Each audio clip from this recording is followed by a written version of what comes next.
За юу байна? За юу байна? За өнөөдөр болохоор энэ нөгөө нэг манай нэвтрүүлэг дээр 36 асуулт асуугаад би бинийгаа одоо дурлж магадгүй, дургутч магадгүй гэд нэг яриад байсан дээ те. Тэрний талаар ярилцъя гэж бодоод. Аха. За Тий. энэ 36 асуулт Артур Эрин гэдэг хүний аль бараг 90-ад онд илүү дээ гаргасан юм асуулт юм байлээ. Мгм. 36 асуултыг ойролцоогоор нэг цаг бие биенээсээ асуугаад нүдрүүгээ ширтсэн байхад ер нь бол бас хоёр бие биендээ дурлах магадaltaй гэдэг ийм сэтгэл зүйчийн судалгаа байт юм байлээ. Тэгээд энийг би анх хэдэн онд юм бэ? Оюутан байх үедээ энийг олж мэдчихсэн байхгүй юу? Аха. Чи энэ тухай өмнө сонсч байсан уу? Үгүй би бас сая нэвтрүүлгийн үеэр сонссон. Тэгээд би тэр үед нөгөө нэг нөхөртөөгөө танилцаагүй хүнтэй суугаагүй байсан болохоор нэг танилцсан залуудаа яг энэ 36 асуултыг асууж үзчихсэн байхгүй амар сонирхолтой санагдаад. Мгм. Үнэхээр дуралт юм байна доо гэж бодоход. Тэгээд асуусан чинь эн чинь нөгөө нэг айгуу тийм дотн нарийн юм мэддэг асуултууд учраас яг хоёр талаасаа ингээ нэг зөвшөлчөөд за ийм 36 асуулт байт юм байна. Хоёлаа энийг туршаад үзэхүү гэхгүйгээр ингээ нэг талд асуухаа амар тэнэг юм бэлээ. Аха. Тэр задаа барыг надаас айсан баха тэгээд Анхны алгуулсан бодоо юм шүү. уу? За хэддэх бол за нэг хоёр дахь болзоо ч юм уу дөнгөж танилцсан байсан. Тэгээд Мм. яг энэ тухай нэг эн чинь New York Times дээр гараад айгүй нэг хэсэг алдартай болсон байхгүй юу 2000-аад оны үед. Аха. Тэгээд би тэрийг нь олж уншичаад за энийг чи амар гоё юм биш. Тэгээ өөрөө асуултыг нь бас нэг хариулж үзсэн аа гоё юм биш тий. Айгүй хэлцүү боломжтой байна гэсэн чинь. Нөгөө хүн маань баг надаас амар гайхсан. Энэ одоо юу асуугаад байна гэж бодсон. Тэр хөөрхөн яг сэтгэлээсээ хариулсан болов. Гэхдээ тэгэл яг 36 бол ингээд дараалал асуухгүй шүү дээ тий. Ингээл нэг уур тойноо ороод асуугаад тэгээд хариулсан л та. Айгүй сонирхолтой л тухай үедээ байсан юм та. Алга болсон. Тэ дахиж орцоогоо 3 дахь бодсоо тэгээд болоогүй юм байна те. Айлгцсан Ямар байж. сонио. Тааж явах байл гэж бодсон. Тэгэхээр энэ 36 асуултыг асууг гэвэл яг найз залуу болох ч байгаа ч юм уу эсвэл хоёулаа ийм асуултыг би биднээс асууя гэд хоорондоо тохирсны дараа асуумаар юм байлээ шүү. Яг ганцаархнаа бодсноо. За одоо дотносъё гэж бодлоо. Ганцаараа асуугаад орж жоохон эвгүй санагдсан юм билээ. Аа. За асуултаа Тэгээ энэ харъя те. асуултыг бид хоёр бэлтгэсэн байгаа. Яг подкастаараа сүүлчлээд асууя те бүх асуултууд нь яаж асууж хариух уу? Тэгэж зарим юм бүр айгу та нар өөрснөө хасуудаасаа асуугаарай гэд ерөнхийдөө бэлтцсэн байгаа. Тэгээ яг хуу зарим юм жишээ болгоод битээр би бинээсээ асууж үтэй гэж ярьсан. Тэгээ нэг монгол хэлээр орчуулад UB Life дээр сакцэг менежер дээр бэд юм бэлээ. Дурлуулах 36 асуулт гэ хайнгууд шууд гараад ирчихлээ. Англи хэлэн дээр ч гэсэн хаас яг байгаа. Тэгээ тэрөө сонирхол та хэд би биднээс асууаарай. Энэ ихтэй айгу хөөрхөн юм бэлээ. Чи нөхрөөсөө асууж үзсэн үү? Яг энэ 36-д ингээд асуугаагүй. Би яг нөгөө нэг нэвтрүүлэг битээр хамт үзчихсэн. Тэгээ яг нэвтрүүлэг дээр асууж ирсэн хэсгүүдийг л асуусан. Тэгээд яг сонирхолтой л байсан. Нөгөө нэг яг нөгөө хүнд дурсамж мурсамж гэдэг хэсэг дээр тэгээд нөгөө нэг нандин дурсамж мурсамж гэдэг хэсэг дээр бол үнэхээр яг өөрийнхөө зөвхөн хостойгоо л асуумаар юм билээ. Тэрнээс яг ингээд зүгээр ингээд асуучаар юм бол биш мэл бас зарим нь айгуу тийм бодож байгаад хариулмаар тийм юмуд айгуух байсан. Энэ тэгээд миний толгоонд ингээ үлдсэн. Би нөхөртөөгөө яг хамт амьдраад хүүхдээ хүлээж явах үедээ би яг энэ 36 асуултыг 36-ын биш ч гэсэн нөхрөөсөө асууж ирсэн. Тэгээд илүү нөгөө энэ хүний нөгөө ертөнцийг яаж үзэх үзлийг нь сайн дэлгэж өгдөг юм шиг санагдсан. Миний ерөөсөө одоо жирийн үед бид нэр харилцан яриан дээр мэдэх боломжгүй зүйлсийг нь ямар үзэл бодолтой гэдгийг нээж өгдөг болохоор үнэхээр энэ асуултын дараа бас дурлаж болох юм байна гэж бодсон. Яг хоо тэрнээс өмнө мэдээч хэрэг нөхөртөөгөө дурлаад гэрэлцэн байсан л та. Тэгтээ яг энэ асуултыг асуусны дараа манай нөхөр энийг ингэж хардаг гэсэн юм уу? Надаас бас зарим юм өөр хардаг юм байна шүү гэд анзаарсан тийм үү? Тэгвэл битээр тэгжээд нэг асууж үзнэ. Сонирхолтой байна. За асуулт руугаа оръё. Энэ нөгөө нэг хамгийн ихний асуулт нь бол ямарсан нэвтрүүлэг дээр асуужсан асуулт байна тий. Анар нөгөө нэг шүтдэг юугаар өрнө гэж тэгээд байсан шүү дээ. Дэлхий дээр хүмүүсээс хин нэг оройн хоолнд өрөх бол хэнийг өрөх вэ гинэ. Чи хэнийг өрөх вэ? Яг одоогийн бодож байгаагаар боллоо. Би ягаад чи Бейонсиг өрнө гэж бодож байна ч гэж. Тэгээ нэг өдөр төрсөн байхгүй юу? Зүгээр сар өдөр нь яг нэг өдөр байдаг байхгүй юу? Тийм болохоор айгу гой санагдаад байдэ надад. Дэлхий дээр Тэр зах хүмүүсээс тий. гэж байгаа болохоор тий. Чи энийг өрөх байсан бэ? Сонирхолтой хариулт. Би өстой энийг ерөөсө бодож байгаагүй юм байна. Би яг нөө нэвтрүүлэг тий. үзэж байхдаа бодсноо. Тэгээд нэг яг ингээд нөө сар өдөр нь нэг өдөр төрсөн болохоор гээд яг тухайн үедээ бодчихсон. Яг тэрийгээ л айгу хурдтайгаар хариулчлаа. Би өстой энийг бодоогүй юм байна. За дараа тэгж бодно. Энэ нэгэнтэй утгаар ярихдаа ярих зүйлс өөрчилж боддгоо гинэ. Би өстой яг боддоо шүү дээ. Өөрчлөөд бэлддэг. Чи бэлддэг үү? Над руу залгаж байгаа үед бол угаасаа боломжгүй. Хүн рүү залгахтаа бол ер нь бол нэг тиймэрхүү юм яриндаа гэдгээ бол ер нь дотроо ингээд нэг багцаалтсан байдаг. Тархин дотроо. Ер нь бол ялангуяа ажлын холбогдлолтой ч юм уу юмыг бол яг урьдчилаад би бол толгоондоо яг бодчихдгоо. Тэгэхгүй болохоор хадуураад явах гэдэг тий. Тийх магадлалтай тий ер нь бол. Ялангуяа чухал юм ярих чаад шал өөр юм ярьсан уцаа тавьсны дараа тэрийг ярих гэжсэн шүү дээ бодчихдаг болохоор жоохон зарим тохиолдолд ингээд над руу ирж байгаа дуудлага нэрийг хараад энэ хүнтэй чинь би нэг иймэрхүү юм яриндаа гэд бодоод бас ярьдаг тохиолдолч байгаа юм байна. Ер нь бол урьдчилж боддог юм байна. Тийм тий. За дараагийн асуултуудыг харъя. За чамаас ямар асуулт асуумаар байна? Хамгийн сүүлд хизээ амандаа дуу яасан бэ? Эсвэл хин нэгэн зориулж? Би сая 2 хүүхдтэйгээ нэг дууд болсон шүү дээ. Нөгөө нэг TikTok дээр нэг амар вайрал болоодс нэг хятад байсан шүү дээ, тий. Монжин гэд нэг инээдтэй. Тэрийг өргөд гоор амар чангаар дооссаа ёо амар нийттэй. Хамгийн сүүлд тэр дуу л байна да. Тий, бусад асуултууд надаас анзаарсан өөртөө ихлэн 3 зүйл. За энэ бол яг хосуудын асуулт байна. Тий, амьдралынхаа юунд хамгийн талхалтай байдаг вэ? За чинь чамаас би асууя л да. Хамгийн сүүл саяны асуултыг асууя. Хизээ дуу хийсэн бэ? Хин нэгэн зориулсан уу? За би яг хамгийн сүүлд сарын өмнө яг гэртээ караоке тавьж хагаад уцаараа нөгөө YouTube юм караоке тавьж хаад дуулсан. Би ер нь хаяа тэгээд дуулах айгуу дуртай. Гэртээ юм чангаар стрессээ тайлдаг болохоор тэгтээ хин нэгэн зориулдаг яг өөртөө л зориулж дуулсан. Хамгийн сүүлд хин нэгэн зориулсан гэвэл хүүхэдтэй зориулж дуулсан юм байна. 6 дахь асуултнаас сонирхолтой юм байна шүү дээ. Уншсан чи хэрвээ чи 90 нас хүртэл амьдарч амьдралынхаа сүүлийн 60 жилийн хугацаанд 30 настай үеийнхээ бие махбодыг авах уу эсвэл оюун ухааныг авах уу? Гинэ. Би бол бие махбодоо авч үлднэ.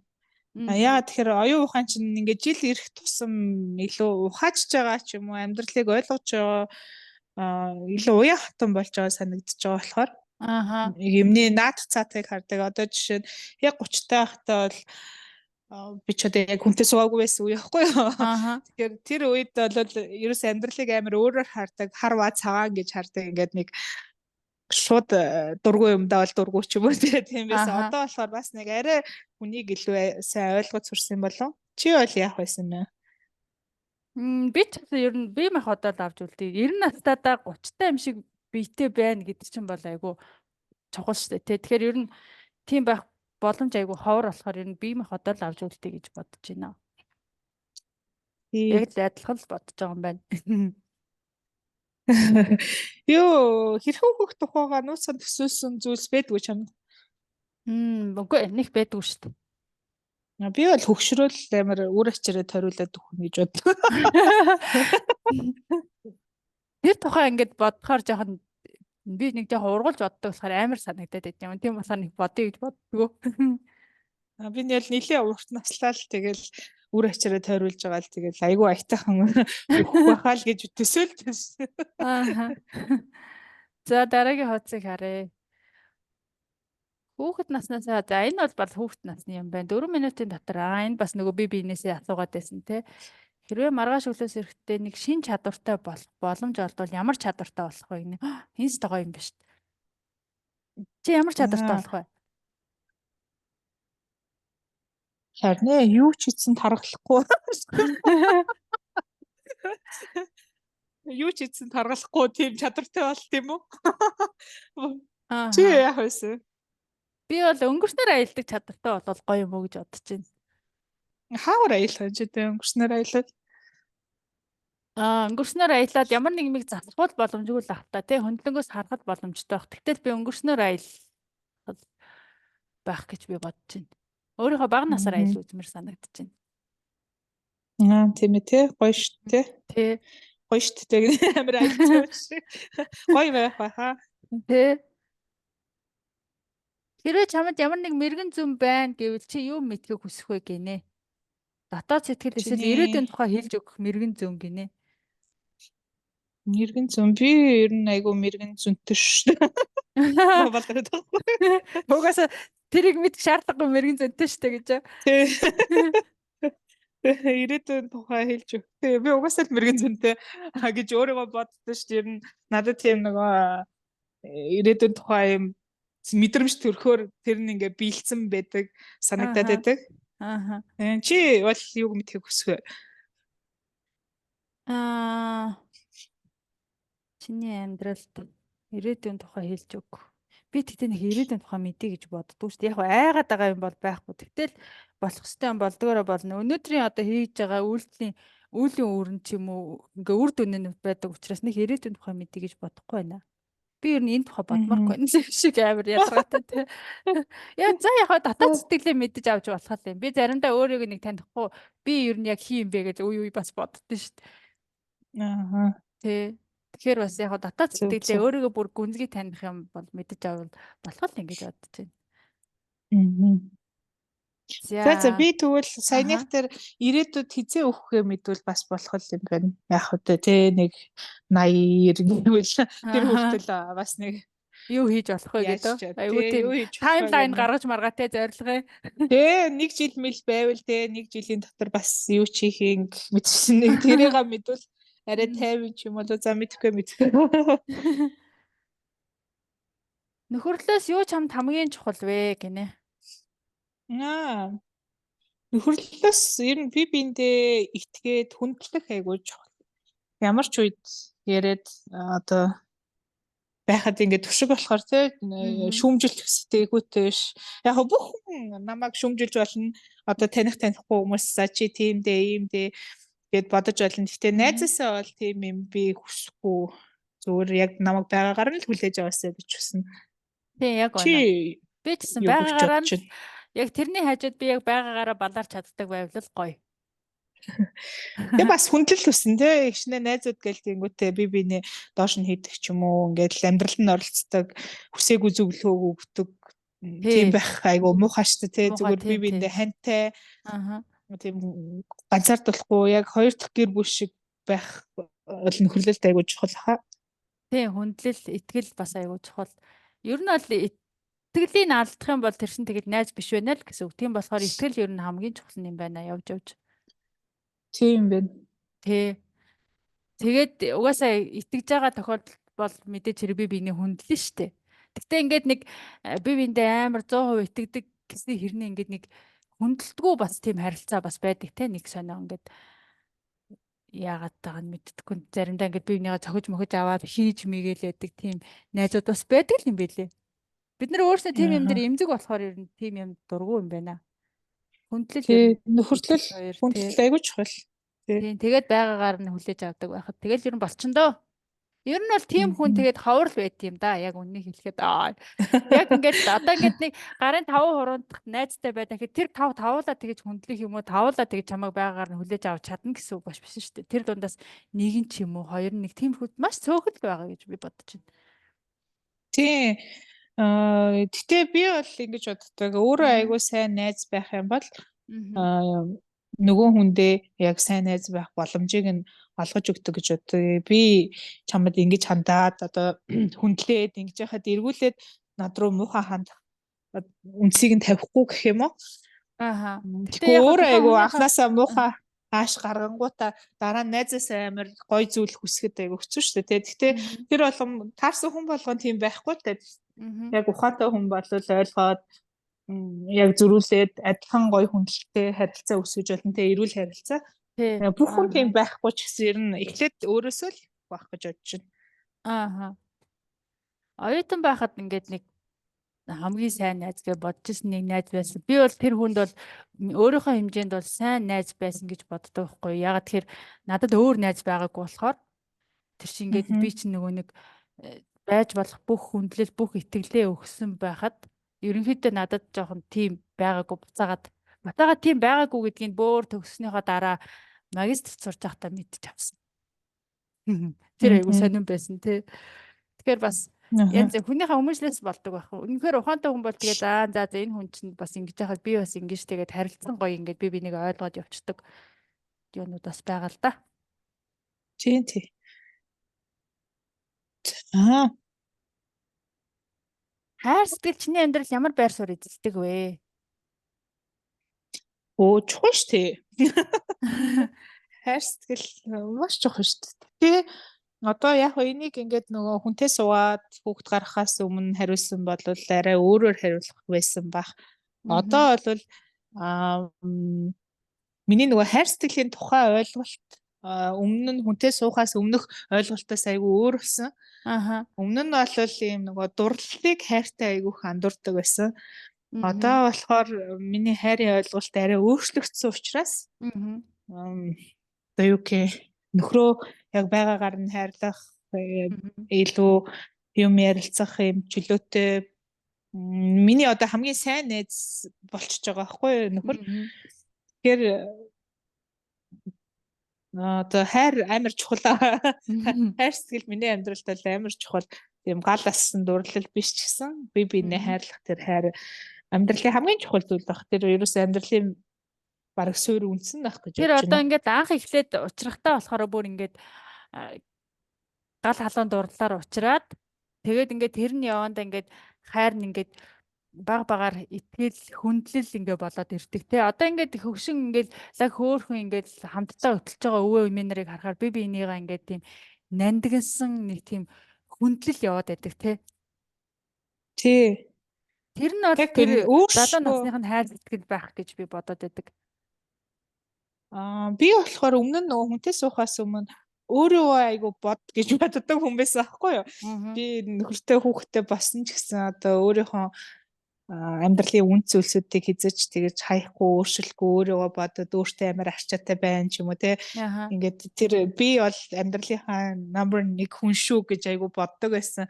Тэгээ яг ингээ хамт амьдраад гэр бүлтэй болоод эхлэхээр би өөрөө тэр хүнийг ойлгоод тэр одоо нөгөө нэг sacrifice хийгээ те.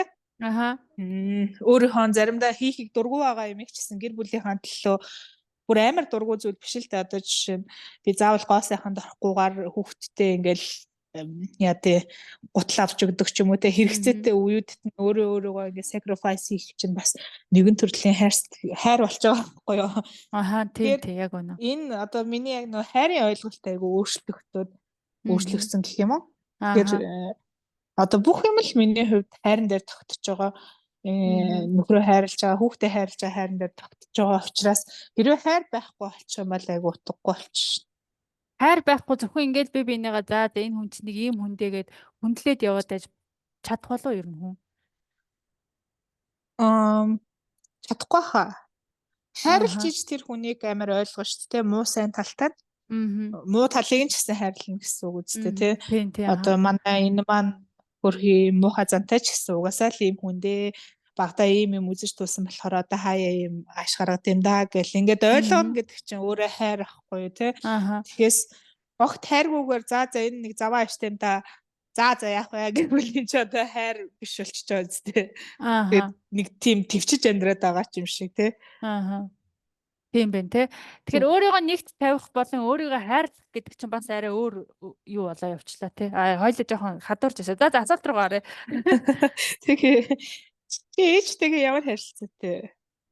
Энд доор бичсэн байна те. Ээжтэйгээ юу? За миний хувьд бол жоохон хүндлэн айдаг хүн ээж. Ягаад айдаг гэдэг нь ямар утгаар вэ гэхээр ингээл нэг тийм травмрам аваад айдаг биш. Би ямар нэгэн байдлаар итгэлийн алдах үедээ гэж айдаг гэх юм уу? Тэгээ надад ингээд 100% итгэцэн байж хахад би итгэлийн алдах үедээ гэдгээс ингээд айдаг. Тийм л хүндээ. Ер нь яг тийм л харил. Тэрнээс яг амар найс шиг татна мотно ингээл хамаг юмаа яриад асуудлаа яриад яг тэгдэг бол харилцаатай бол биш. Аха.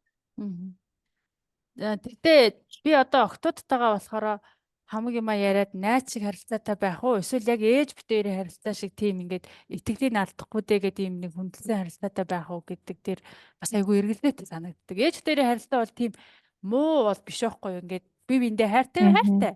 Тэгтээ яг ингээд асуудлаа ярьдаггүй нэг тийм. Тэгэхээр чи бол октодтойгоо ямар харилцаатай байх байсан бэ? Би өөр ээжтэйгээ айгүй love hate relationship амар тийм нээлттэй одоо юм татна бүх юмаа ярьдаг. Тэгээд ингээд бүх юмаа яриад эхлэнгүүт манай ээж амьдралд маш их оролцдог учраас ингээ хаагдчихдаг. Тэгэнгүүт заримдаа ингээд халуун болол, заримдаа хүйтэн болол ийм харилцаатай. Тэгээд одоо яг нас жоохон явах тийшээ ингээ хандангууд ээжтэйгээ илүү ойлгоод хэрэгтэй хэрэггүй юм ярьж ээжийнхаа сэтгэлийг зовоосон дараа зарим зүйлийг би өөрөө л угаасаа давах хэрэгтэй юм чинь ярьж ингэж хөш настай үнийг стресс төлөөд явах уу гэдэг ингээд би 50 харилцаанд одоо л ярьж байгаа. Гэхдээ арай хүүхэд байхдаа бол ээжтэйгээ айгүй нээлттэй юм ярьдаг байсан. Надаас бол эсрэгээр юм байна те. Тийм тэр нь гол нь эргээд нөө backfire гэдэг юм шүү дээ. Эргээд намайг нөгөө нэг юм загнах үндэс болчдөг байсан байхгүй юу. Одоо би нууцаа итгээд ярьчингууд манай ээж яг ууртай үедээ чи тэгдэг үстэй чи яг миний ярьсан юмыг ингээ өөтөглөд ярьчингууд би тэр ингээд on off ингээд үргэлж одоо юу гэх нэг гой татна болоод дараа нь бодолцоо ч юм уу тийм харилцаатай байсан. Одоо болохоор яг арай эрүүл харилцаатай болж эхэлсэн гэх юм уу? Тэгэхээр чи октодтойгоо ямар харилцаатай байхыг сонгох вэ гэх юм уу? Би өөрийнхөө одоо хүлээж авч чадахгүй юм өөрийнхөө хил хязгаарыг тогтооно гэх юм уу?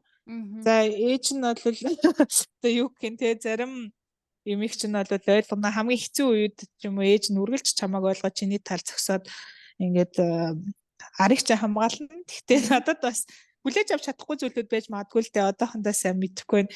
Хэрвээ тийм зүйлүүд байвал одоо гэр бүл болоод нөхөртөөгөө муудалцлаа, сайдалцлаа гэл ингээд жижиг сажиг юм ярих болгонд би ингээд стресс тэгэхээр бол тэрийг хилчин л гэж бодчихоо. За өөртөө уучраа олоорой гэдэг юм уу те. Тэр болгонд орсмааргүй шүү гэдэг. Тэ нөхөрт чинь дургу болчих шүү. Ингээд нарийн ширийн имийг ээж мэдмээргүй энэ бүр үнэхээр болохгүй амар хэцүү юм байх юм бол би мэдээж хэрэг чиний талд зогсно гэдгээ л ойлгуулах байх та. Хоёулагийн чиний ээжтэйгээ харилцаа, миний ээжтэйгээ харилцааг гоё холчин л гэсэн үг юм байна те. Би тэр болохоор ингээд би бол бүр ингээд ер нь бол нарийн ширээ юм бүр юу ч ярьдаггүй байхгүй юу.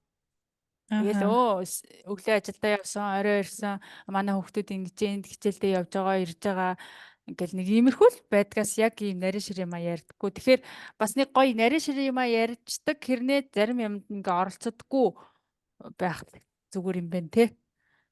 Нөмичгүй одоохондоо тэгж л бодож шүү дээ. Би бол яг тийм сая тиймэрхүү өгнөл хэлээ. Манай ээж тэгээд нөгөө яг юмаа ярьдаггүй болохоор оролцдоггүй байхгүй. Ер нь л айл болох оролцохгүй.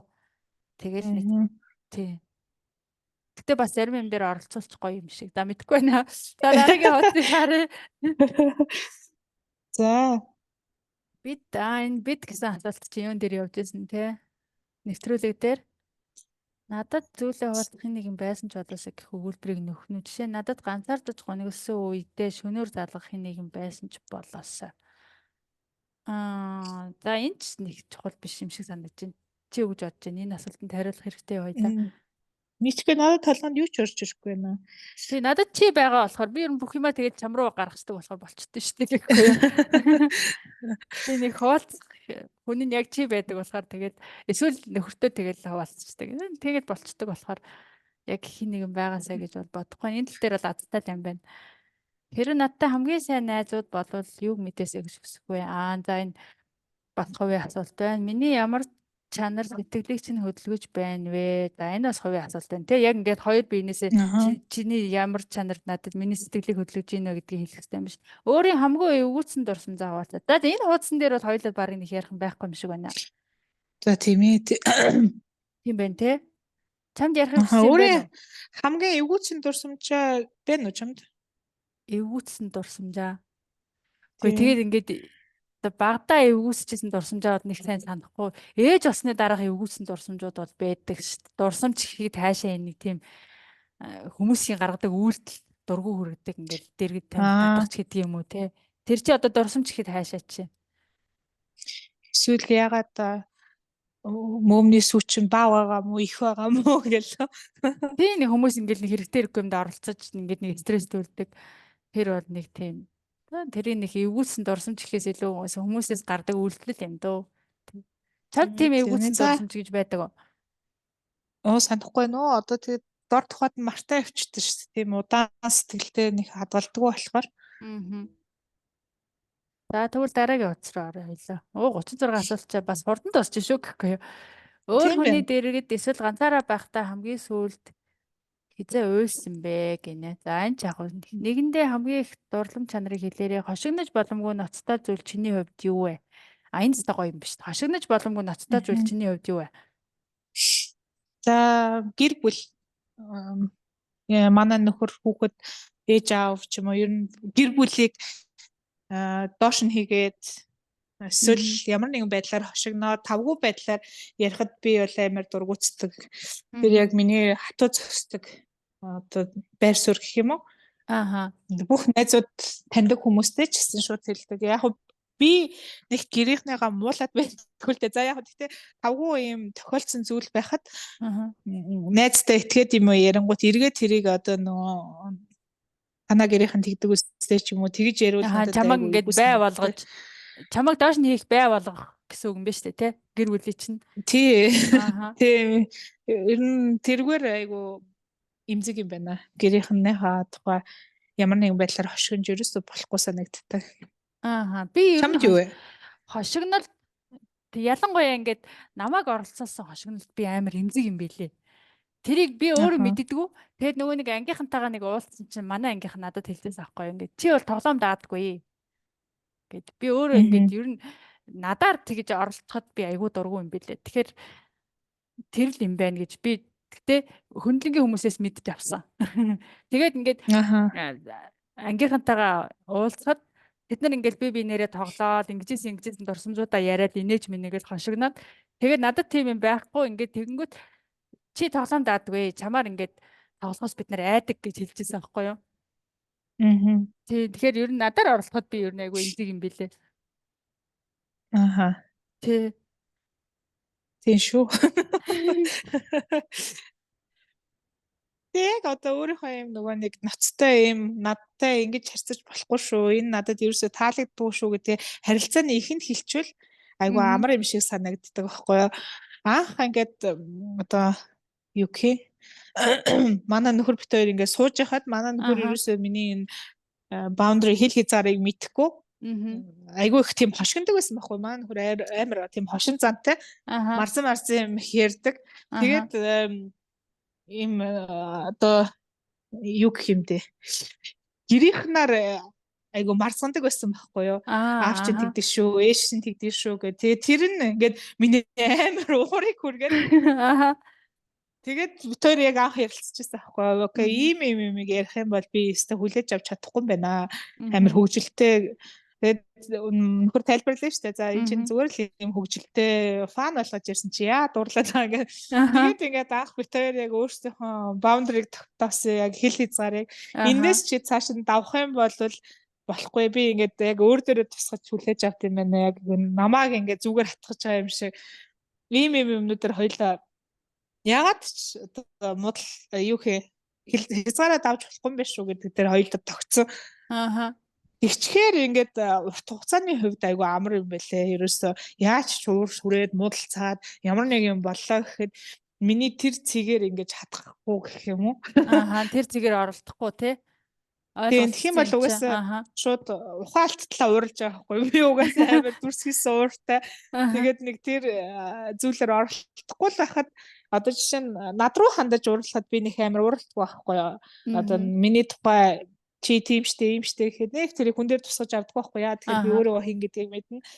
Манай хүүхдүүд дээр ч юм уу нөхрөөр айлсэл гэрийнхнэр ингээд танаа нөхөр чинь тийм штэ хүүхдтэй холбоотой бүр амар тийм нөгөө хамгаалагч байдалд орчдөг байхгүй юу. Ааха. Тэгээд тэр нь бол гэр бүлийн хосууд ч юм уу за үерхэж хэлтээ анханасаа энэ нөгөө хязгаараа тавьчихвал айгу зүгээр санагдсан юм билээ. Нэг хэл Манай хязгаараа нэвтрүүлэг дээр бол мока яг тэгж чаддаг тий. тэгдэг. Тий. Яг тийм.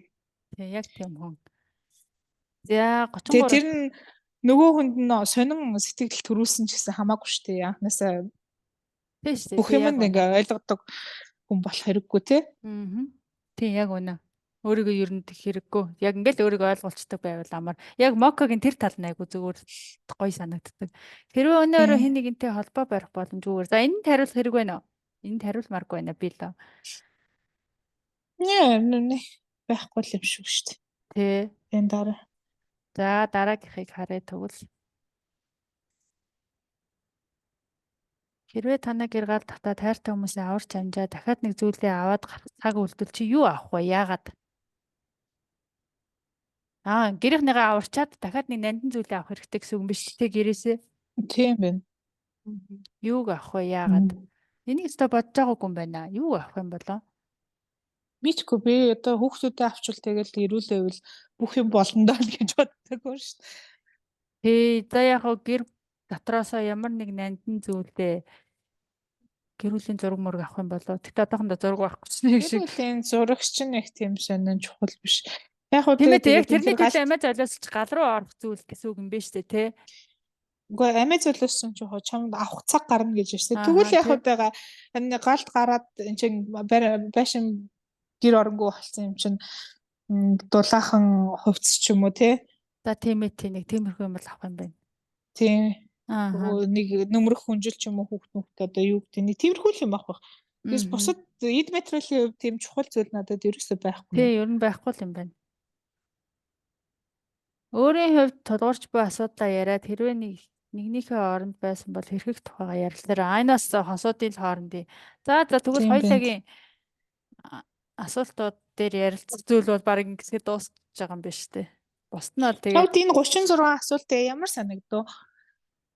Ер нь яг уншиж байхад бол гоё санагдсан. За нэрэл ингээд ярилцаж болох юм байна да. Гэтэ яг нөгөө нэг яг чиний түрүүний хэлсэн ш нөгөө яг анхны болцоо моцоо хоёр дахь болцоон дээр дими юм бэлээ шүү гэд. Нилээ одоо ингээд үерхэд гайгүй нэг сар мар болсны дараа хоёул энэ асуултанд хариулвал ямар вэ марав гэд ингээд хөөрхөн ярилцж байгаад ингээд хариулвал гоё юм шиг байна. Ер нь бол нилээ би биенийхээ дотор руу орохоор зарим юунууд нь бол асуултууд нь бол тийм юм биш. Тийм байна тий. Угаасаа л яг иймэрхүү л асуултууд асууж иж мдээгүй зүйлсээ нөгөө хүнээсээ илүү сайн мэдэж авах юм байна гэж би бодож байна. Ер нь одоо ингээд үерхэлт за энэ 36 асуултаас гадна юуны тухай эхлээд ярилцсан байвал зүгээр санагддаг гэж юм. Хоорондоо юу? Тий. Харин ч тэр тухай бодож байгаагүй юм байна. Ер нь өөрийнхөө хэл хязгааруудаа л хэлээд өгөх байхаа. Энийг давж болохгүй. Би бас чиний энэ хэсгийг чинь давахгүй ч гэдэг юм уу. Одоо яг үерхэж байгаа тохиолдолд гэхдээ тиймэрхүү гүнзгий юм нэх ярихгүй л байх. Яг ингээд serious болцсон суугч байгаа ч юм уу. Тийм үед бол ингээд нэг за одоо хоёул яаж ч маргалдаж муудалцсан те. Одоо нөгөө нэг хоёр талынхаа гэр бүлүүдийг оролцуулахгүй шүү гэдэг юмад анханасаа сайн тохиролцсон. Танаа манаа гэсэн хэрүүл биш. Одоо чивтээр нэлээд 3 дахь нэг айлыг үүсгэж байгаа шүү гэдгээ сайн ухаарсан байх хэрэгтэй л гэж бодож байна. Тий. Тэгэхгүй танаа манаа гэдэг хэрүүл чинь өөрөө айгүй утгагүй юм шиг санагдаад байдаг байхгүй юу? Танаа тэр ингэсэн, танаа энэ ингэсэн гэл нэг хүний өмнөөс очиад суудсан юм шиг тий. Тий. Ээж аав нь хөөш хоёр суу гэд очиад нийлүүлсэн юм шиг тэгэл танаа манаа гэл эсвэл ингээл ээж аав руу уцтаал эн чинь ингээд байна, тэр чинь ингээд байна гэл нөхрийнхөө ээж аав маа руу уцтаа нэг тэгдэг хүмүүс байдаг штэ. Тэр бол айгүй илүү дан. Өөрснөө нийлээд сайн дураараа учирсаад дахиад нэг 3 дахь айлыг үүсгэж явж иж тэр чи одоо манай гэдэг чинь бол танаа тэр 3 дахь одоо өөрснийх нь үүсгэсэн л гэр байхгүй юу? Тийм шүү дээ тий. За гэр бүлийн тухай үерхэж явах үед бол нэг олон тийм юм ярихгүй хоо зүгээр хүндэл байж хаад ер нь баг болох байх гэж бодож байна. За гэр бүлийн тухай ер нь хоёлаа ярилцъя, подкаст хий гэж айгүйх ярьж байгаа шүү дээ. Тэгэхээр өөр тусдаа бүр сэдв болоод жишээтэй яг ингүүл зүгээрээ гэж сэтгэл зүйн зөвлөгөөтэй тийм подкаст дараа хийнэ тий. Яг үнэ. Тэгээд энийг сонсож байгаа хүмүүс зөвхөн энэ 36 асуултан дээр ч биш ямар нэг тулгарч байгаа өөрийгөө ойлгохгүй байгаа ч юм уу тийм байвал бас асуугаарай. Би тэр өөрснийхөө чадах хэрэгэндээ хариулнаа гэж За хэлье. баяртай. За баяртай. Дараагийн бичлэгээр уулзъя.